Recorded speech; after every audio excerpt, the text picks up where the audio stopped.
Well, thanks for coming in, everybody, on MLK Day and Inauguration Day. What we want to do is provide a press update on the reported kidnapping that we had a couple days ago. As you're aware, what took place on the front end here, you all had that information and reported it as such. We have been working around the clock for the past several days in cooperation with the FBI and the U.S. Marshals Violent Offender Task Force to try to locate Mr. Laster. Through our investigation, interviews, follow-ups, things of that sort, we were able to locate and identify one of the two suspects. He was ultimately arrested and charged with aggravated kidnapping and robbery, and that took place early on Saturday morning. He is identified as James Walker.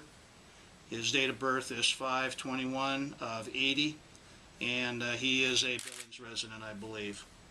We are looking for a person of interest who is currently wanted for a probation violation, and the Marshal Service has put a bolo out on that subject. So we're looking for any information anybody might have. Again, just a person of interest at this point, but there is an outstanding warrant. And he is identified as Simon, middle initial E, Jacobson, and that is S-O-N. He is a male, black, 6'1", 195. His date of birth is 1/19 of 1985. And again, person of interest only. Regarding to Mr. Laster, we did receive information, again through investigation and interviews, that there was a deceased person located in a culvert area around the area of Clint and Stirrup, which is out in Yellowstone County. Detectives did go out there, and they did find a deceased male, black, that we are confident, however, it has not been confirmed 100%, that that is Mr. Laster. Again, the investigation, the crime scene is early on. We do believe that that he was killed by gunshot wounds.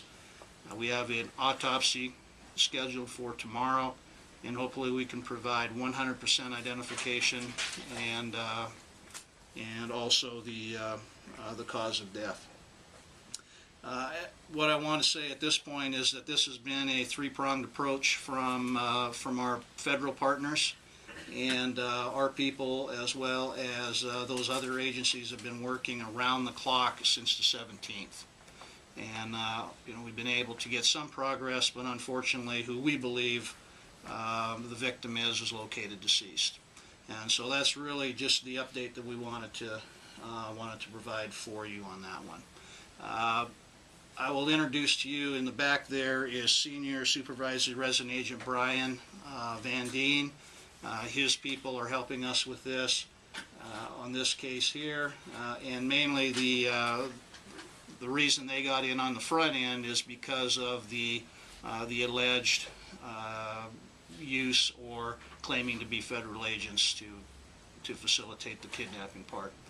So that's where we're at right now. Obviously much more to follow, much more investigation as we get going, but the kidnapping missing persons now is now turned into a homicide investigation. So that's the update I have for you on that case. I'll take any questions you have. Do you see homicide homicide charges being filed against Mr. Walker, or is it too early to tell? Too early to tell. Okay. Yeah, that was. We're still early on. Mm-hmm.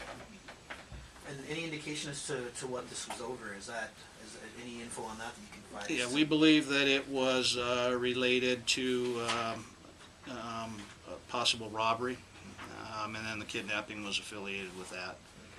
Again, early on, and we're still working through theories and motives.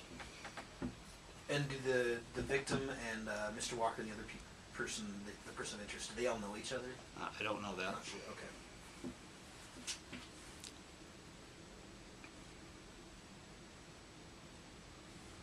When you say a possible robbery, Was that a possible robbery that Mr. Laster committed, or the robbery leading up to the kidnapping? The latter. Okay. Yeah. Again, that's just early on information, and we're working through theories and motives. Okay. We don't have anything pinned down. What I mainly wanted to report to you, short of all the details that you're asking me about there, is that the fact that we, unfortunately, we did find who we believe is the victim of the kidnapping. When was that body found? It was found on the 20th at about noonish or so. Doesn't the father, Eddie, isn't that the son? Isn't he the father of Dejuan? I believe so. And isn't the father have a history of being in the prostitution industry?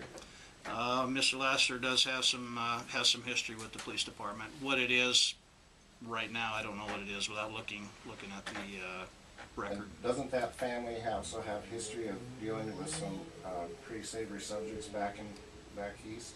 Don, all I can tell you is what I know is that we have some history with them, and I'm not in a position to tell you one way or the other what it is they have or have not been involved in. We're focused right now on solving the crime involving Dejuan.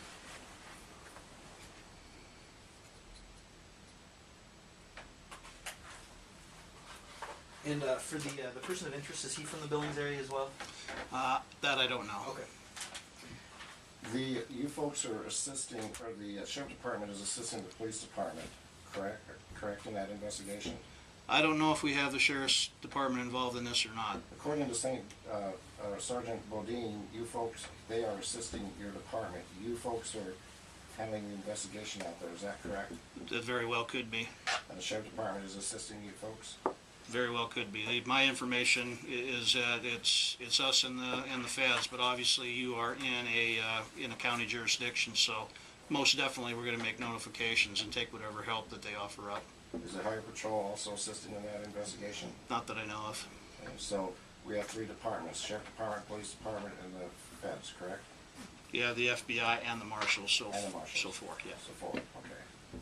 Yeah, and everybody at different levels. We are the lead at this one, supported by everybody else. So they're assisting you folks. Correct.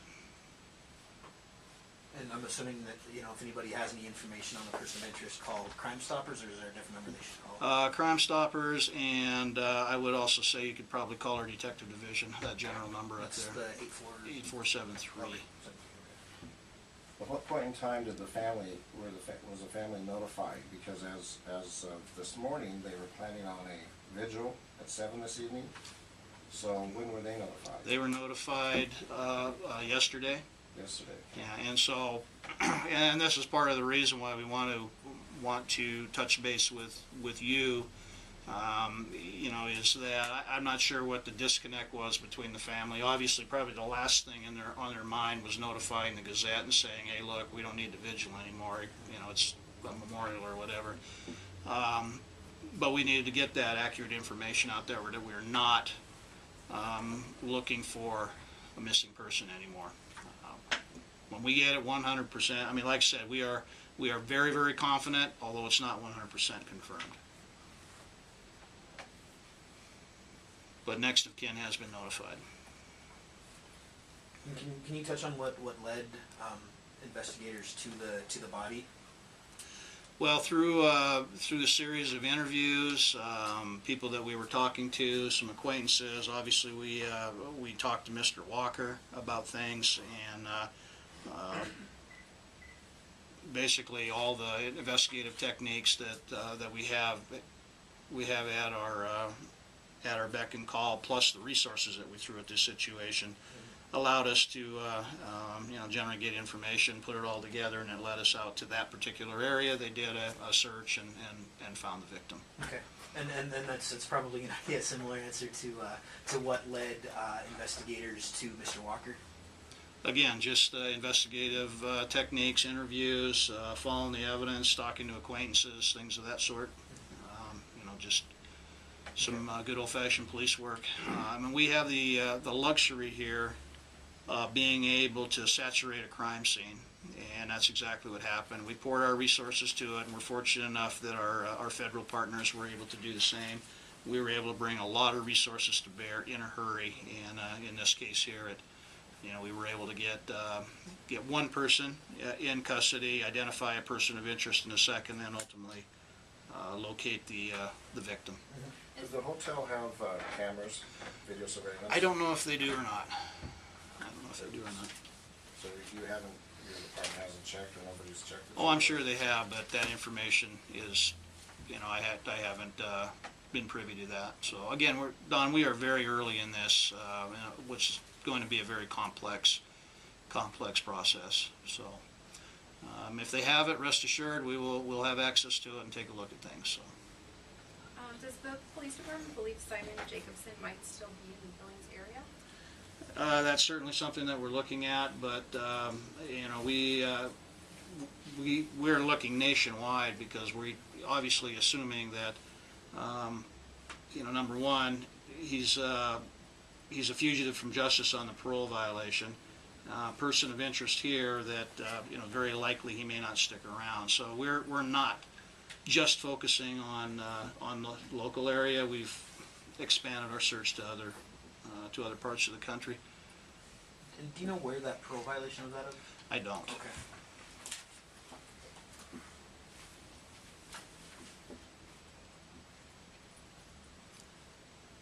Obviously, we'll have additional updates as the week goes on.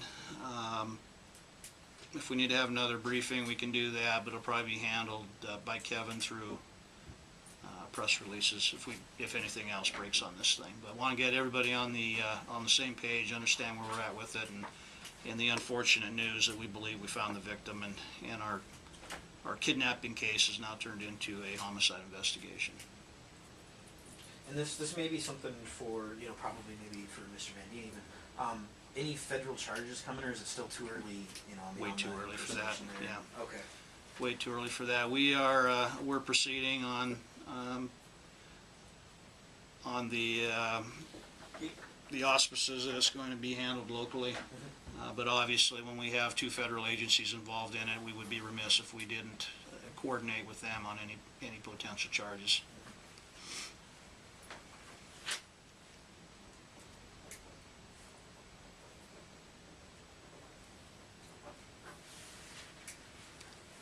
Anything else for the good of the order on that part?